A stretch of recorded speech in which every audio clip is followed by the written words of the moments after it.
At least you get in the fights. At least you get in the fights. At least you get in the fights. I put belt to ass, and you can see that's what I do. The Untouchable, True School Sports Empire, and y'all know the rest, man. Now listen, really interesting video and a topic to get to, because I saw this a couple days ago on Twitter. You know, I was on Twitter trying to figure out what am I gonna talk about, what can I cook up for the viewers of True School Sports to give you all this world-class boxing talk. And one of the things I came across, which I thought was really interesting, my eyes lit up when I saw this, because you know, Lamont Roach Jr., shout out to him. He's come a long way in his boxing career, from a relative, you know, outside the hardcore boxing community, a relative unknown, to now he's got a name now. You know, he fought Tank. A lot of people thought he won, and he's pretty known now. Like he's known. A lot of people thought he beat Tank, and the rematch is presumably going to be in August. You know, supposedly going to be in August. It will be one of the biggest fights in boxing remaining in 2025, whenever it does happen, and I'm looking forward to it. But getting to Lamont Roach, he said something very interesting. Here's what he said about maybe a potential fight in his career. He stated the following, and I quote, "Fuck it, I'm letting the cat out the bag. Teofimo Lopez is waiting for the rematch with me and Tank, so me and him can fight for his belt at 140. So you guys make of that what you will." That's never been a matchup that I considered for Lamont Roach. I never considered him being at 140, but it would, you know. First of all, before I even get to Teofimo and Roach, because there's a lot to unpack, a lot of layers to unpack.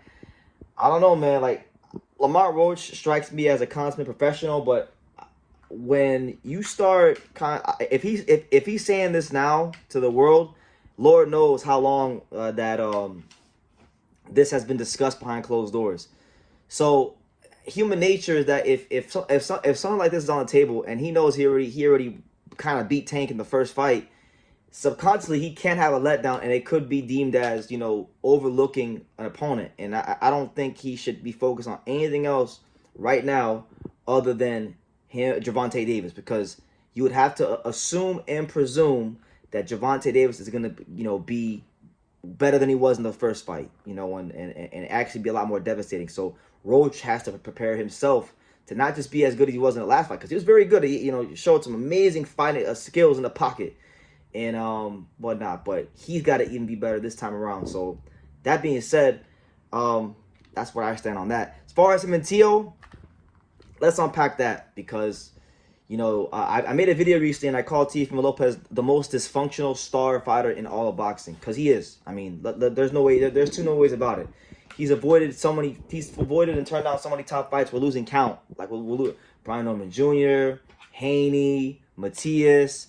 Some were you know, not fair offers, but some of them were. Some of those fights were fights you can make and you should make, and he hasn't made those fights. So it's hard to, right now with the way he's moving, it's just hard to see Teofimo Lopez fighting anybody worth a damn, because he doesn't want to fight anybody worth a damn. He's not showing that ambition that he still wants this for himself. And the crazy thing is, we all know when Teofimo Lopez is right, he's a special talent, a unique talent, one of the most unique talents in the sport. So yeah, in order for this fight to even be a bigger possibility, an actual possibility, Lamont Roach has to actually beat Gervonta Davis, and that's not even like a guarantee. That's not even like set in stone, because Gervonta Davis could go in here in this rematch and absolutely sleep Lamont Roach, and then all of a sudden, you know, people are going to say that Lamont Roach was a fluke, and you know, it is what it is. And the crazy thing is, he hasn't officially announced that he's dropping his belt at 130 pounds, the WBA title. But come on, he's gotten a taste of some big time money. He's going to get an even bigger taste of big time money in this rematch. He's not going to go back down to 130 to fight Albert, Batir, Gaziev, or Otar Aronosian, or any of them guys ranked in the top, you know, of the rankings, or like Ian Raymond Ford. Like, he's not gonna waste his time. He's gonna, like, Lamont Roach, and God bless him for it, because he went through a lot in his career. He's graduated to another pay grade. So why would he go back down, make a sharper weight cut to fight guys where he's gonna make way less money than he's making now? That doesn't make any sense. He's gotten to a point in his career where if he wins a Tank fight, and even if he does win a Tank fight, he's still gotten to a point in his career where he's tasted real money, and now he has a name. So he's going to parlay that and fight in more advantageous situations for himself. And the Teofimo Lopez fight, I feel, if it does become a possibility, if he beats Tank, it's a really good fight. Teofimo Lopez is still a big name. He's the lineal champion. So you're talking about Lamont Roach. If he wins that fight, he gets the opportunity. If he wins Tank and if he beats Tank and Teo, you're talking about now he's a 3-division champion, lineal champion. You're talking about him potentially, being on the pound for pound list and really cementing himself as one of the top fighters from fighters in America, and also one of the top boxing stars in America. So if that's his roadmap, if his roadmap is Tank rematch, and then maybe a voluntary defense, then Teo, or just Tank and Teo, regardless what it is, he wins them fights. We're talking about Lamont Roach in a whole different stratosphere. And so, respect to him. I've had the pleasure to interact with Lamont Roach on 3 separate occasions. Once after his fight with Rene Alvarado, once at the WBA convention in 2023, and then also once during fight week for the Tank fight at Gleason's gym. And he's always struck me as a guy that has that real ambition and love for the sport. He's never had anything given to him.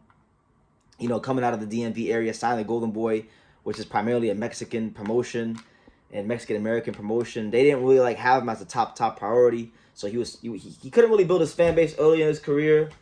Then he became a free agent, bet on himself. I got so much respect for him and his dad and how they've moved, because for those of you who don't know, and I've said this many times, I'll say it again.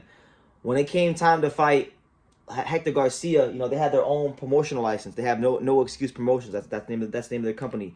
They put in a purse bid themselves to drive up the value of the Hector Garcia fight, and then force the hand of TGB Promotions to pay them more. And then they beat Hector Garcia as the underdog to become a world champion. So Lamont Roach deserves respect because he walks like he talks it, and anything he says, he believes, and he fights his ass off every time he's in there. So I got respect for him. That's the plan.